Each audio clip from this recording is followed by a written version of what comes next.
Magandang araw sa atin mga kalingap. Mga kalingap, update po tayo sa ribbon cutting ng bahay ni Dara.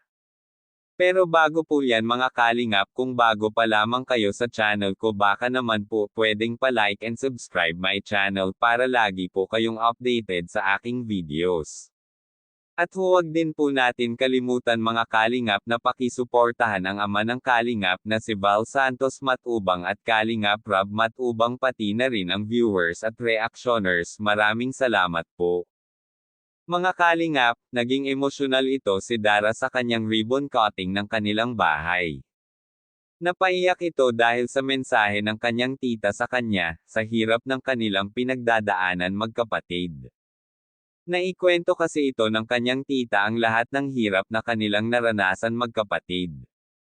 Kaya bago pa ito natagpuan ng Team Kalingap sila Dara, ay lagi daw nila pinagdarasal sa Diyos na sana ay darating ang araw o panahon na may tutulong sa kanila dahil maaga pa lamang ay wala na silang magulang.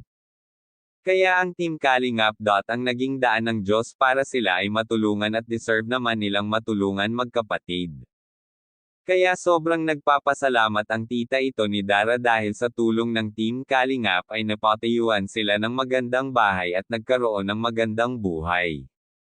Napaiyak din ito si Dara sa lahat ng mga nagbigay sa kanya ng mga simpleng mensahe dahil ramdam niya ito ang kanilang mga pagmamahal sa kanya, na ang tanging hiling sa kanya ay ang alagaan ang bahay na ibinigay ito sa kanya at magtapos ito ng pag-aaral para matupad ang kanyang pangarap at balang araw ay siya naman ang tutulong sa kanyang nakakabatang kapatid na si Bea.